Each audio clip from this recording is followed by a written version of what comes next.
back to this question in a few minutes, but thanks for those of you who are reflecting on it and thinking about it as we get started.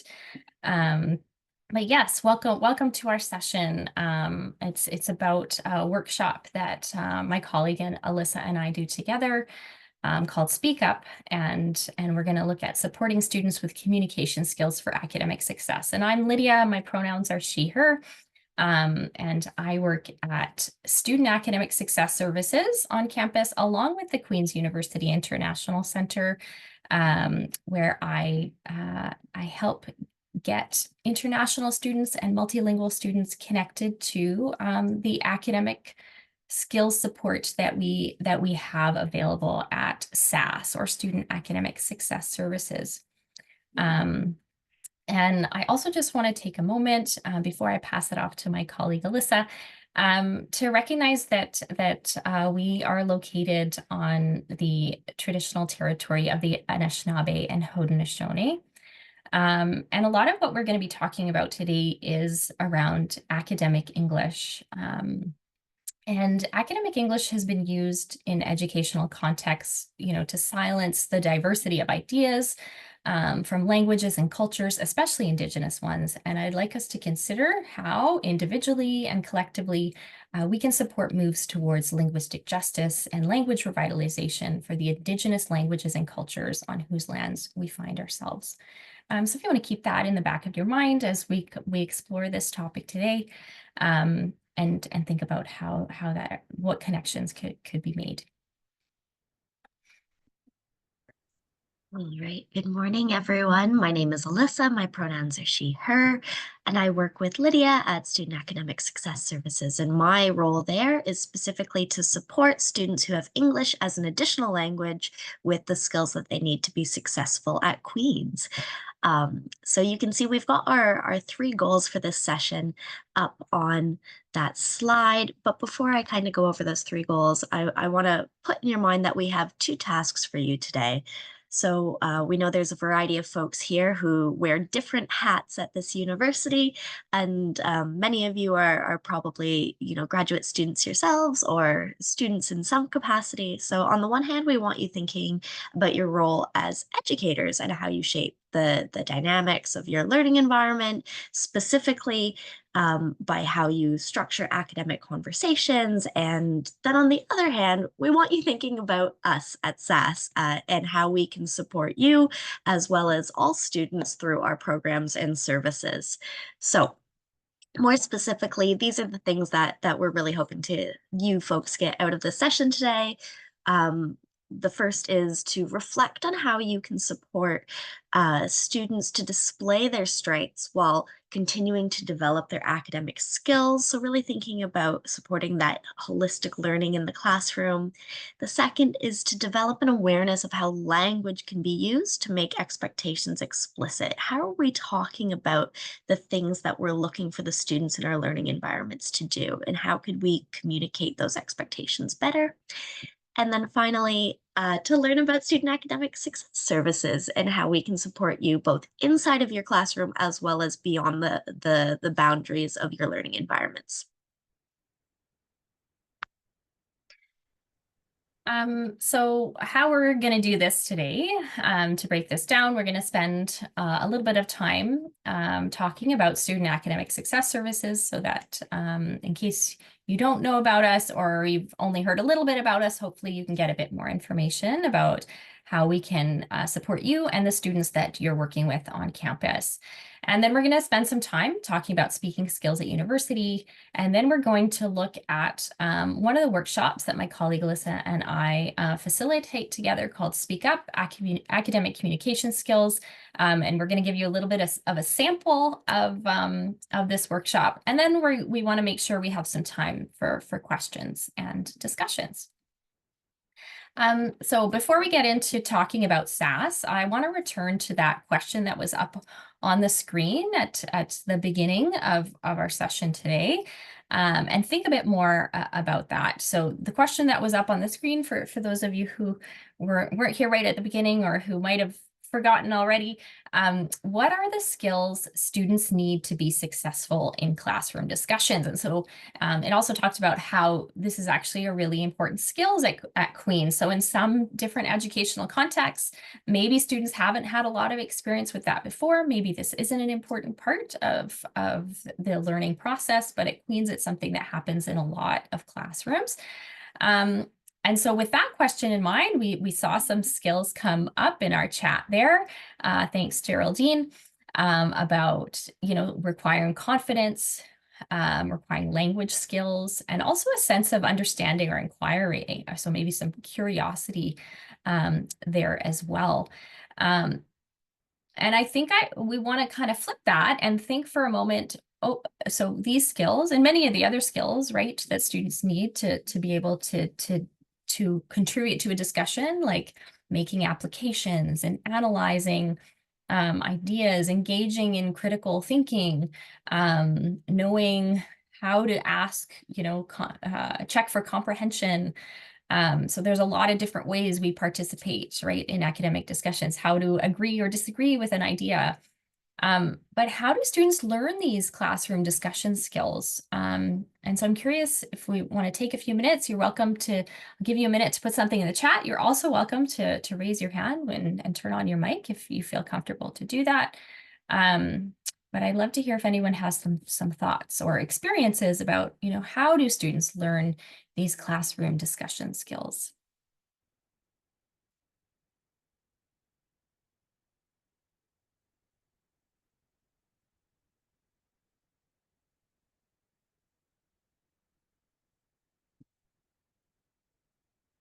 Right, we have a comment in the chat.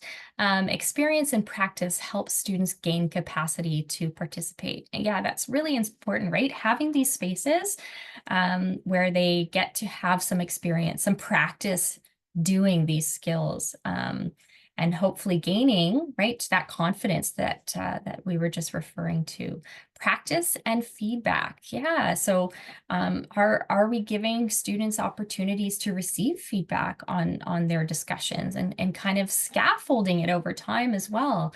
And so are we building on skills, and what are our expectations at the beginning of a course versus the end of a course, or in a first year of study versus a final year of study? And then modeling from others. Yeah, modeling is so important, right? And I think as instructors, we need to model these skills also and look for other places that we can model them as well. Low risk, non-academic opportunities. Yeah, so for a lot of students, I know for me, when I was an undergraduate student, I was terrified to speak up in class. I often tell the students I work with, if there was a presentation that was going to be graded on the syllabus, I would do everything I could to get out of that class because it was just so scary to me. And so I wish I had been provided with more low risk opportunities in order to practice some of those skills. A familiar and collegial environment in the classroom. Yeah, so creating a classroom community where it's safe especially for students who maybe haven't had a lot of experience in classroom discussions, to take risks. Sense of security, comfortability, accessibility to the classroom discussions. Yes, so thinking about all of the students' needs in our community. Building confidence and comfortability. I like the confidence coming up again and again. That's a really important thing. And thinking about, okay, how do we do that? Welcoming space for contributions without judgment. Yeah, great. So these are all, like, thank you so much for all of these contributions. And I would add to this and kind of something that, we really do try to do, which Alyssa will get to talk about, is speaking about these skills explicitly, like breaking them down for students, not assuming that they know when you tell them that we're going to do a discussion, that they know what all of that entails and all of the skills related to that. So sometimes breaking down these skills are really important for students to understand what's expected of them, and then maybe practice those and gain the confidence that they need.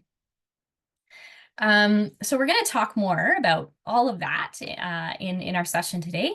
But before we do, I just want to give you this a brief overview of student academic success services so you can learn maybe a little bit more about how we can support you and your students. And so at SASS, and SASS is located in Stauffer Library on the first floor. So you can send students to come see us in person, or you can come see us in person. And we support students with their communication and learning needs. And we support students at any level of their academic journey. So we support students who are coming to Queen's for the first time as an undergraduate student who've maybe never written a research essay before or never given a presentation before. And we support them with that. We also support, grad students who are working on their research projects or working on preparing conference presentations. So they can come and get one-on-one appointments to support that.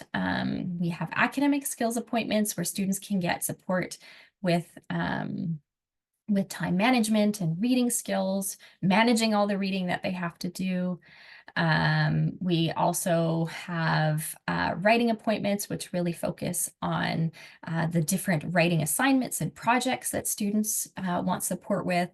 And then we also support multilingual students. So students can come and get support with academic English skills, reading, writing, listening, speaking. And so we have some students who come and see us every week in order to continue to develop these skills.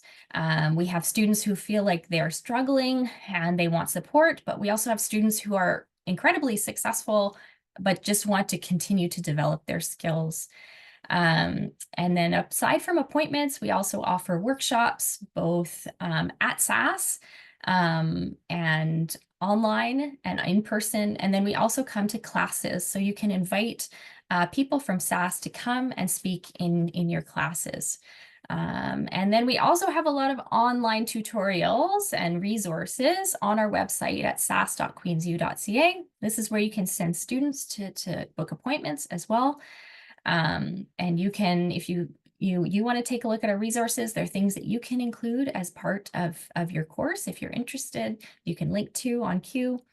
And then just as a reminder, there's no additional cost to students for accessing the support as much or as little as they would like to. And so we hope that if you haven't connected with us before, you might consider connecting with us this academic year. All right, so thank you, Lydia, for that overview of SASS kind of in general and all we offer. And now we're going to shift our focus to Speak Up specifically. So this is the workshop program that we've already introduced. It runs throughout the fall and winter term, and it's a weekly series. Students don't have to come to every single week. We try and make all of our programming as accessible as possible so students can just come to the sessions that they find most interesting, or if they just want to try it out. In practice, we find a lot of students do end up coming for the full series, and so we try to kind of build on each session without making previous sessions a prerequisite for understanding. So always looking for those opportunities to make connections. Specifically, we've got a few learning goals for the Speak Up series. So the first that you can see on the screen there is around increasing confidence in speaking at university. As so many of you pointed out in the chat, building confidence, building that comfortability, having that kind of low stakes, safe, welcoming, non-judgmental space is really, really important. And so one of our goals with this program is to create that space to help students develop that confidence. We also want to help students develop a greater understanding of the cultural expectations, conventions, and tendencies in academic spoken communication. So something that hasn't really come up yet in this presentation, in the session, is around the intercultural, interpersonal skills that are necessary for students to be successful in academic discussions. And so this is specifically where mine and Lydia's portfolio around international, multilingual students really comes into play. because a lot of our students are coming from a diversity of cultural and linguistic backgrounds. And so helping students understand what learning and what participation and what academic discussion looks like in this particular context is really important. And then finally, that goal of practicing verbal and nonverbal strategies for effective communication, right? So really thinking about all of the different ways we communicate meaning and what that can look like in different contexts. So this year we're running the program on Mondays from 2:30 to 4 at the Quick in Mitchell Hall. Because it's in person, no registration is needed. Just show up, I'll be there. It'll be a lot of fun. And you can see an overview of the different topics that we cover as well. So in the fall term, we focus more on discussion skills. And then in the winter term, we look more at presentation skills. Obviously, there's a lot of overlap, but we really try and focus our session on each of these skills, thinking about what different specific strategies can students use in practice to accomplish these communication tasks. Okay, so with that, we're going to move into modeling the session with you. This is the best part. Thanks, Alyssa. And just as a reminder, like that when sometimes students come and meet with us and they're like, okay, but when I come, are you going to give me homework? Is there going to be like things I have to do outside of class? And so it's really just come and participate as you feel comfortable. But we don't, we can provide you feedback, but we don't evaluate and we don't provide additional work. It's just you come for this time and participate as you wish. So as I mentioned, in order to help you consider how we can more explicitly support students in developing their academic communication skills, we're going to provide you with a bit of a sample of what we do at Speak Up. So we're going to look at one of our weekly topics, which falls in the academic discussions side of things. We're going to look at asking questions.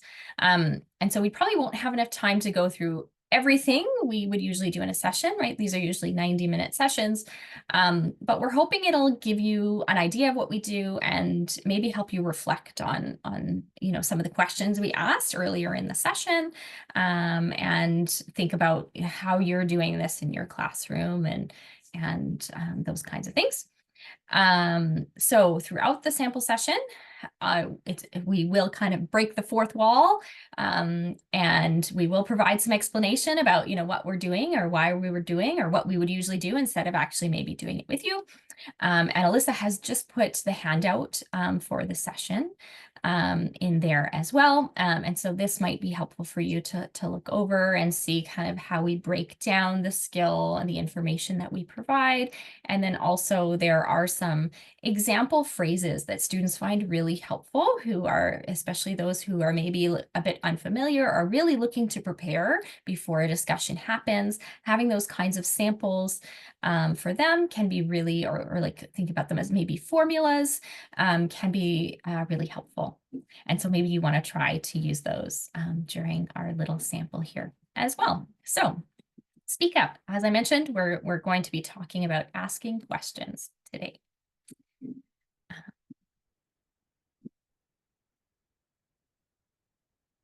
This one's yours. Right. Yeah. So one of the things that we started doing last year with this program is supplementing the in-person workshop series with an online module. So I'm putting the link to that here, so you don't have to pull out your phone to take the QR code that's on the screen there. And so if you are TAing or instructing or teaching in any way, this might be a really helpful resource for you to share with your students. I know sometimes in certain class contexts, there's really not a lot of extra room. There's not the time to bring in these extra skills or to kind of veer off the lesson plan. And so this resource, it could be a great thing to share with your students for them to do on their own time and say, hey, discussion skills are going to be really important in this class, in this tutorial, in this seminar, whatever it is. Here's something that you can work through on your own to help you develop these skills, and then come see me or go see SASS if you have more questions.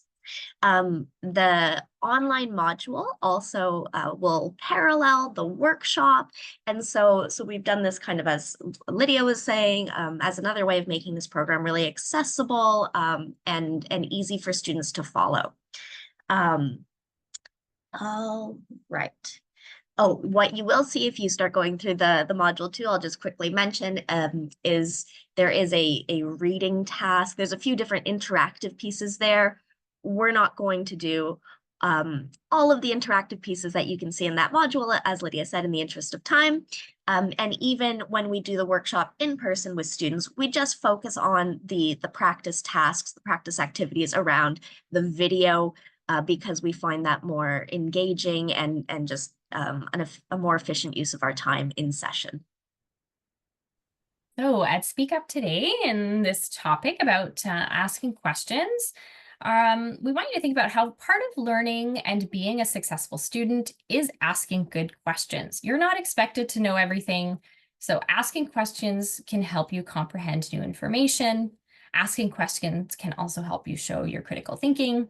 So for example, by making connections between new and old information, you can do that right in a question and show that critical thinking. In our session today, we want to practice asking questions that will help you understand new information, and also practice asking questions that will help you think critically about your coursework and your research. And so our agenda, what we do, and this is what we usually do in each Speak Up session, is we're going to review the skill of asking questions in a discussion type setting. And then we're going to get a chance to practice. So we'll watch a short video together, and then you'll have an opportunity to practice asking questions about the video content. All right, so what's the skill? Today, we're talking about asking questions, and I'm going to introduce the topic to you the way I would do it in session with students. So we're talking about 2 different types of questions. There's questions for comprehension and questions to show critical thinking. And both of these types of questions can be really, really effective in a learning environment. So when we're thinking about comprehension questions, we can consider a few different things. First, asking questions is actually a way to show that you've engaged with course materials. We want to encourage our students to appreciate that we don't expect them to know everything. If they already had all the answers, what would be the point of coming to university? We want them to be learning new things, and learning takes time. And so asking questions about things you don't fully understand is actually a good thing. It's something that we want to see. It also is a way for students to communicate their reaction to the materials. So I found this confusing. I found this exciting. I found this really overwhelming.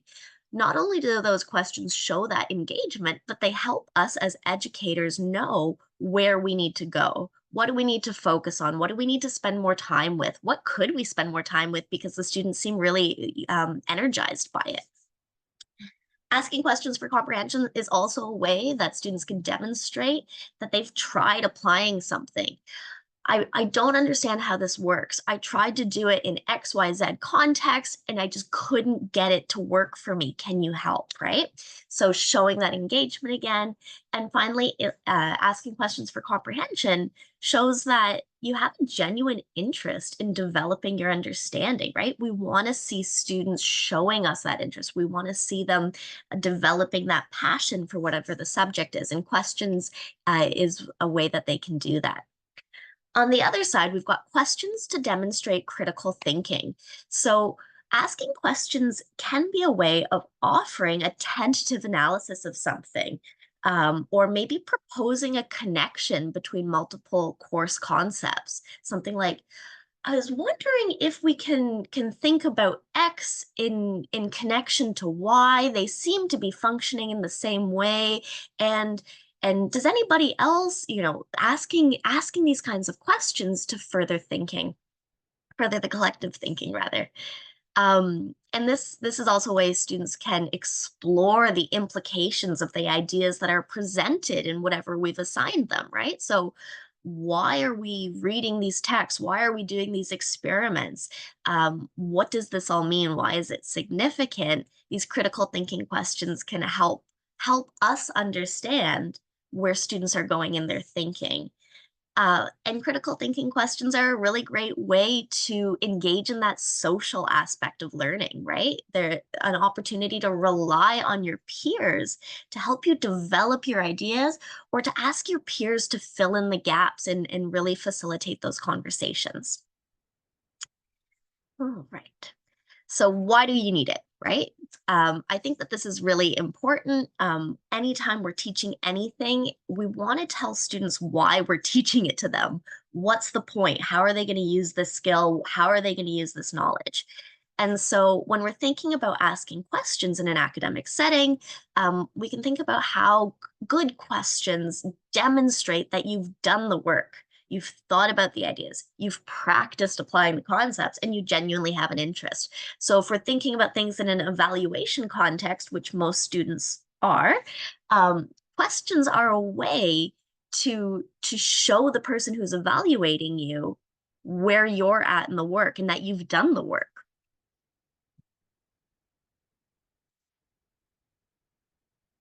And asking questions is also a way that we can push our collective understanding forward. So, really thinking about learning as this social activity, as I said. Learning, it doesn't happen in a straight line. It's not like, I don't know something, I receive information, and now I know it. It's much messier than that. There's lots of thinking that is required and more intake and more questioning. And so this messiness and backtracking that questions force us to undertake is really part of this learning process, and it gets us to work together as a, as a collective, as a scholarly community to push our understanding of things forward. Right. So Alyssa has kind of told us about maybe why we do this, right? Why we ask questions, why it's important. So let's think about, when might you use this skill in a university context? So here are some examples up on the screen. A seminar is often structured in a way where you'll engage with your instructors and your peers, and you learn together as a group. You're often expected to work together to think about and apply concepts and solve sometimes complicated problems. And so asking good questions here can help you clarify an idea or make a connection between a classmate's idea and what you have read or discovered through your own readings or research.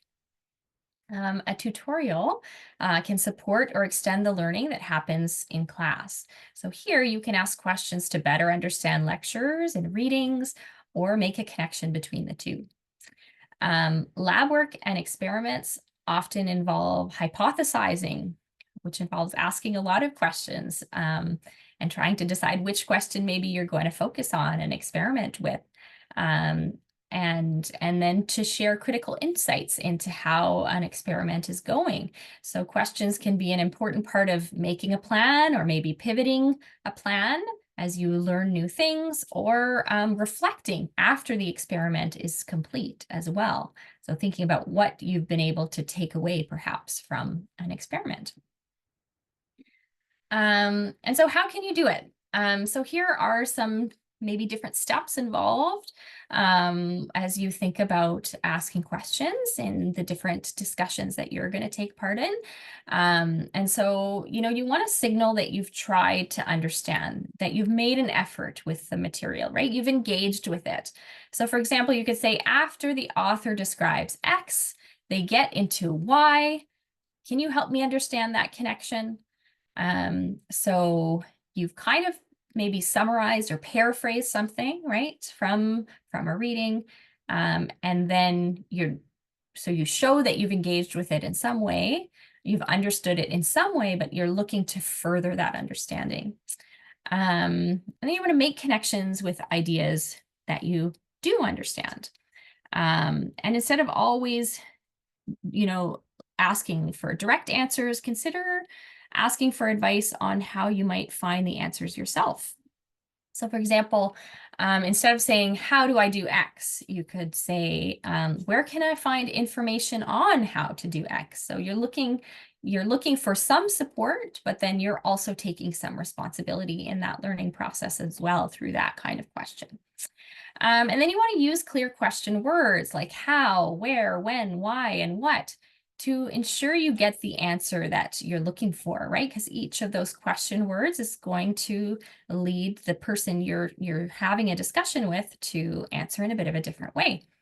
And then don't be afraid to follow up with more questions, right? You don't have all the answers, and maybe if you've just gotten engaged with one question, there's probably more questions that need to be asked, right? The learning process is going to continue, and more questions are going to be part of that as well. Okay, so at this point in the workshop, we've introduced the topic. We've talked about some very, kind of broad strategies. This is where we actually get into the practice. And so we're going to do this a little bit with you folks today. So we always watch a short video, typically a TED Talk. We also use this as an opportunity to bring in really critical examples of things that students might be engaging with at the university, either within their studies or just, by being in this environment. So today, our video is from a TED Talk by Alyssa on Indigenous languages in Canada. And so we're going to watch this. And as we're watching this, I ask that you think about the prompt on the screen. So imagine you are a student, you are in a class, you have been assigned this video, and you're going to have to talk about it in a discussion. But we are focused on asking questions for comprehension right now. And so thinking about some of the suggestions that you folks put in the chat earlier in the workshop around, needing that safe space to practice a skill, to really focus on it, to model some good or to see some good examples modeled. This is that opportunity. So at this point in the workshop, we really get students to try and to create that boundary, right? To set their sights, to really focus in on the task at hand, because I'm sure we'll all have lots of things that we could say about this video that we might want to talk about. We might want to summarize it. We might want to show our, the connections that we can make or our analytical perspective, but that's not what we're doing here. Here, we're asking questions for comprehension.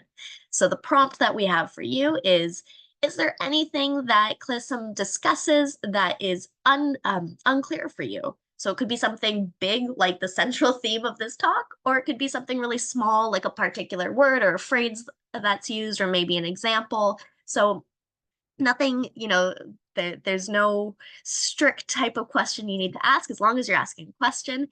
So we're going to watch this, and then with the number of folks we have, I think a breakout room probably makes sense, Lydia. Yeah, I'm not sure about time. So maybe we'll watch. So it is an 8-minute video, but maybe what we'll get you to do, I was thinking, is as you're watching, you can remember to refer to that handout if you find looking at the formulas might be helpful. And maybe you could jot down some questions, and then at the end you could put them in the chat, or maybe you'd feel comfortable turning on your mic, and we can just see a few of those questions. So usually we would, break students up and put them into groups, and they would get a chance to ask questions and respond to each other, right? But I think just because of our limited time, I think we'll maybe do it that way. Does that sound good? Yeah, that sounds good. Lydia has much better time management skills than I do. I need to go to SASS. All right, so I'm going to go ahead and start playing this here. I apologize if I can't skip the advertisement at the beginning, but I assure you it will get started after the advertisement if that's the case.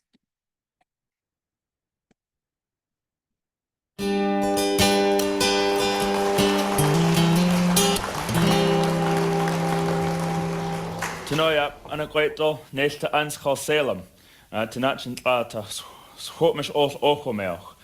I just introduced myself. My name is Khal Salem, which is a Coast Salish name. I was given by my grandmother many years ago in a traditional Coast Salish ceremony. And I've gone by this name ever since. Whereas before I went by my English name, or what I sometimes call my government name.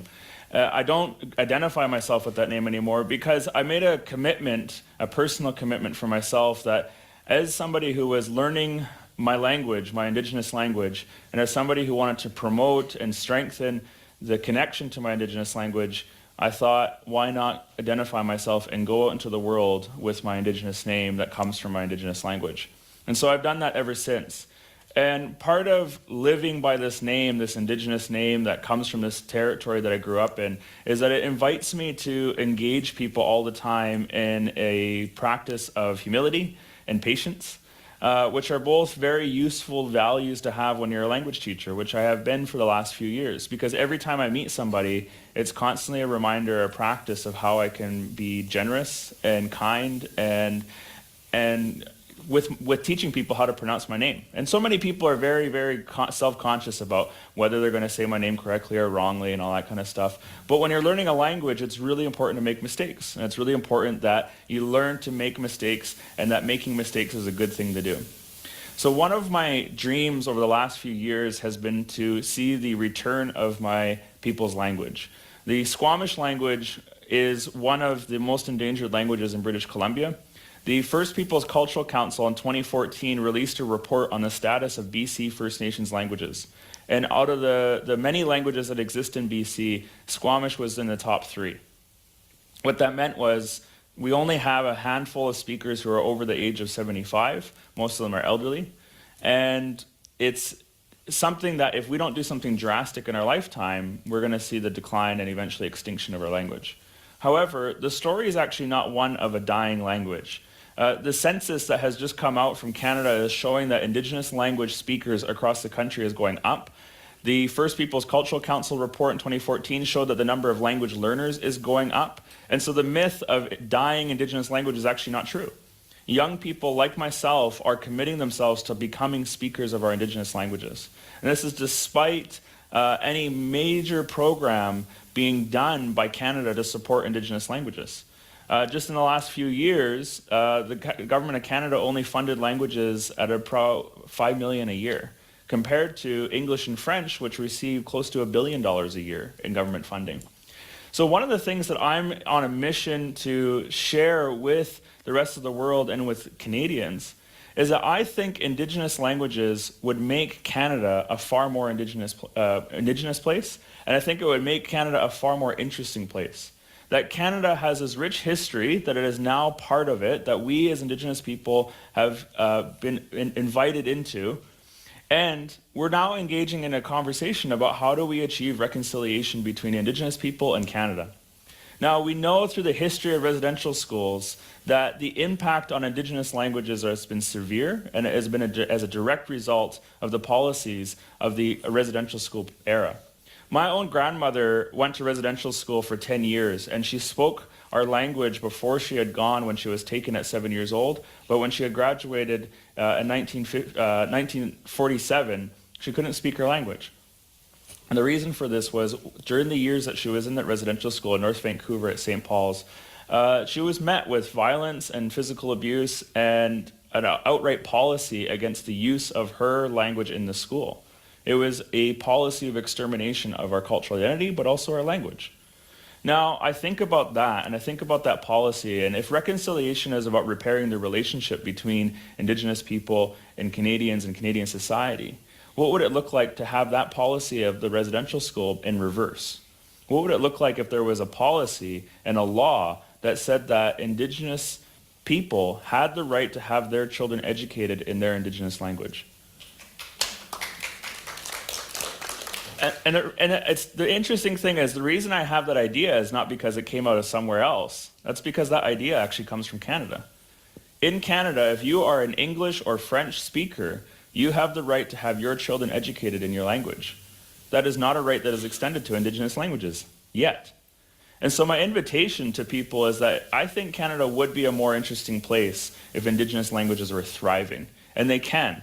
Because as we see right now, everywhere across Canada, Indigenous people, young people are learning their language and trying to maintain it and to keep it going.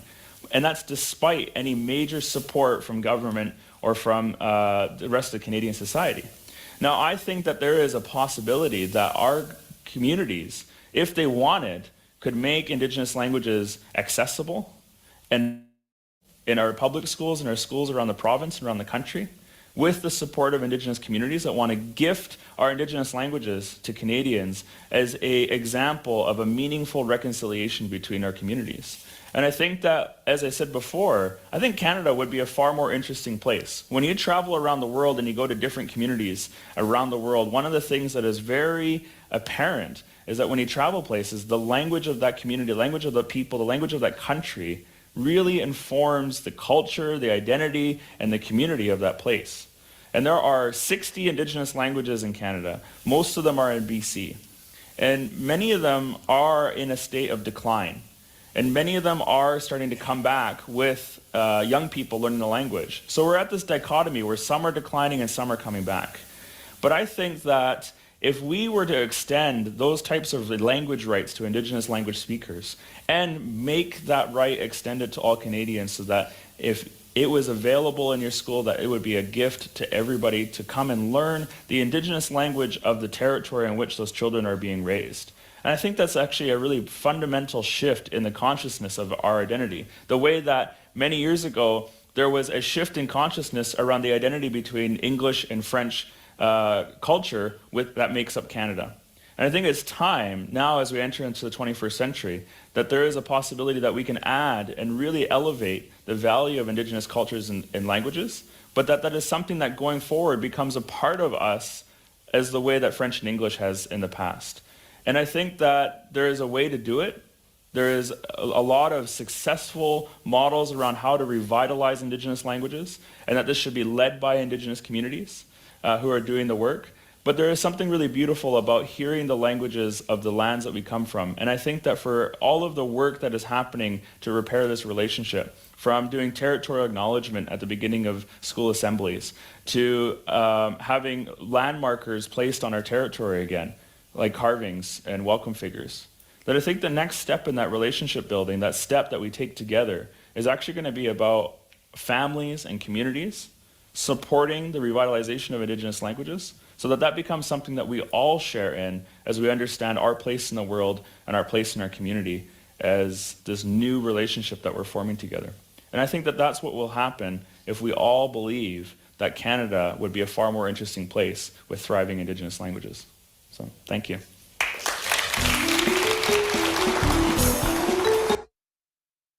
All right, so we just watched that video. Hopefully that got you thinking and you found it interesting. And I just wanted to bring your attention to the chat. I popped a question in there to get our discussion going. So an example of a question that someone might ask if this were assigned for a course is, what does he mean that Indigenous people should have this right? Is the Canadian government still actively stopping people from learning in Indigenous languages? And I formed that question kind of in the model of what a student might ask, to incorporate a few of the things that we've talked about. First, starting with that good question word. What does he mean? So very clearly, here's the kind of information that I'm looking for. Also pulling in language that the presenter used, this idea of a right, like drawing on that key concept. It shows that I engaged with the material. In the second part of the question, is the government still actively stopping people from learning in Indigenous languages?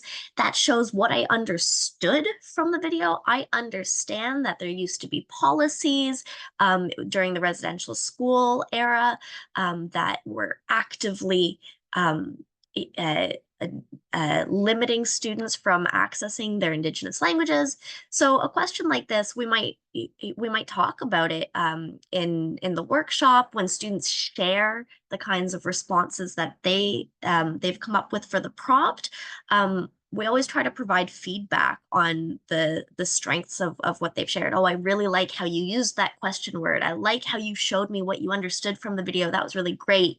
Here's another strategy that could kind of level up your question. Or does anybody else have any thoughts on how you could make that question stronger? So really kind of, as Lydia said, breaking that fourth wall, if you will, where on the one hand, we're responding to a prompt and kind of practicing being in a classroom discussion setting. And on the other hand, we're doing this like meta discussion on the discussion that we're having. So sorry, Lydia, I'll pass it back over to you. Yeah, anyone else have any questions they want to share in the chat that they were thinking about or that they came up with? Or you're welcome to turn on your mic as well. I see another one came in. Where can I find a rich background about all the Indigenous languages in Canada? Yes, that's an excellent question, right? So this, you know, for some people, it's, oh, this is kind of it triggers for me something that I maybe don't know about, you know. I think the speaker talked about 60 languages in BC alone. And so where can I find out more about those 60 languages? I'm very happy to hear that there's an increase in your Squamish language learning, especially with youngsters. Where do you currently hold your language classes and when? Classrooms, weekends, and how do you encourage students to attend? Yeah, I really like this question too. As it's diving down to like practical elements, right? So if you're coming to this as the perspective of an educator, well, then you want to know, how is this working? How's this being successful? If you're coming to it as, hey, I want to learn more and I want to participate in these kinds of language classes, what could that look like in my community? Or what maybe does it look like in my community? And I just didn't know that was happening. I wonder, could the presenter could phonetically slowly pronounce his name for us again, so we might be able to comprehend and use it better. Yeah, so that was a big important part, right, at the beginning of the session. And so, name, kind of like referring to the name and wanting to know more about it, right? And maybe this is maybe we want to learn a little bit of the language as you know, part of this experience. That's something we want to take away from it. Can I just these are jump all in? great questions. Yeah, go for it, Alyssa. Yeah. Regarding that last question around more slowly pronouncing his name, what I think is really interesting about that example of a question is that it's a question for comprehension. Could the presenter do this? Is it possible? But for me, that's also a question that shows critical thinking, and it shows engagement in the discourse. It's kind of a critique of the presenter, and thinking about not just what they said, but how they're delivering it, the context in which they're delivering it. And I think this is often what we want students to be doing in academic settings, not just learning the information that we're presenting to them as if it's completely unproblematic, but learning it with a critical eye and thinking about how it fits with other scholars, other scholarship, other research, and the manner in which it was presented, right? So these boundaries between questions for comprehension and questions to show critical thinking are not always very clear. It's not always a black and white thing. And so, yeah, I just wanted to kind of point that out. All great questions though, you know. And then another one, how does the right to be educated in English or French work in Quebec? So kind of wanting more information about the speaker's mention of that. I understand in Quebec, the protection of this right has been controversial. So you're kind of showing that you've engaged in this outside, perhaps, of this talk. Can you give us some more detail about how it has worked in Quebec and what lessons do you think we can learn?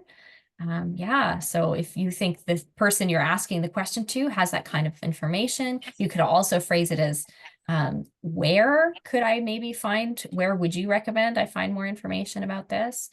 And then, sorry, Alyssa, were you going to say something? Yeah, something that I've noticed in a number of these questions, which is, you know, like I said, so great, loving the participation. Thank you so much.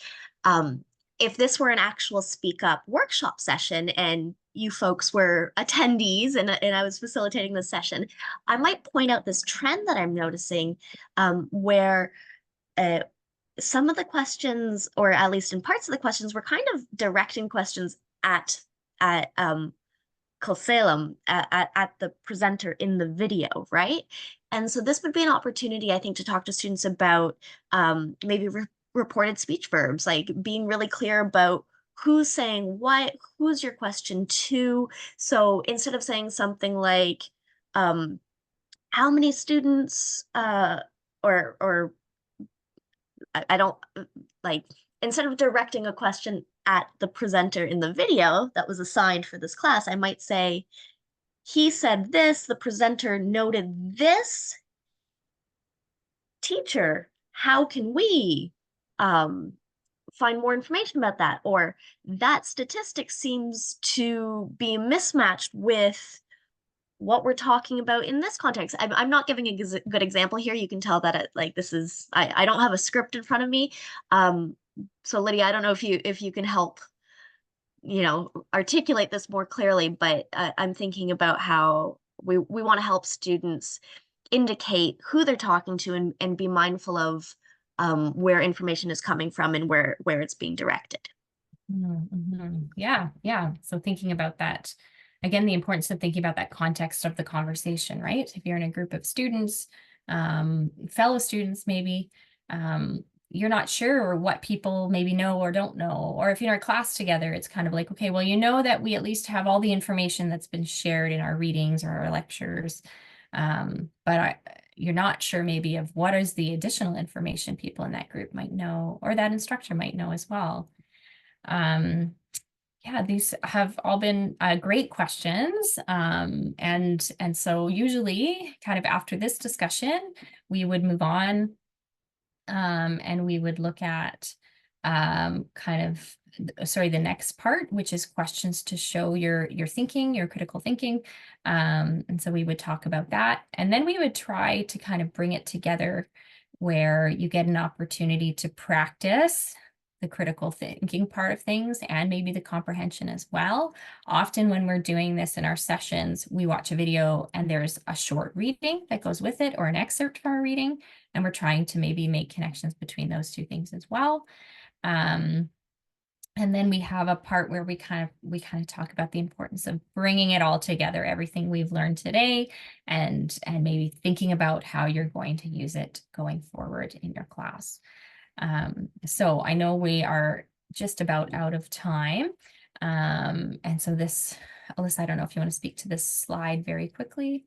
No, I was going to say, do we want to just stop sharing and have a final discussion? This is an opportunity for folks to ask us questions or share your thoughts on this workshop, maybe what it could mean for you and your teaching practices.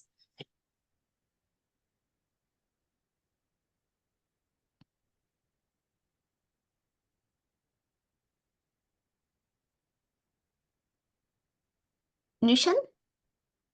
Hi, yes, do you hear me? Yes. Thank you for the nice presentation. I just wanted to ask, is it possible to receive the slides, especially because of those future complementary, let's say, information that we may later can go on ourselves? Sorry, so I think I heard you asking access to the slides, which Yeah, we would please. Yes, we would please. be very happy to share those with you. That's no problem at all. You also might find it helpful, that module that Alyssa shared.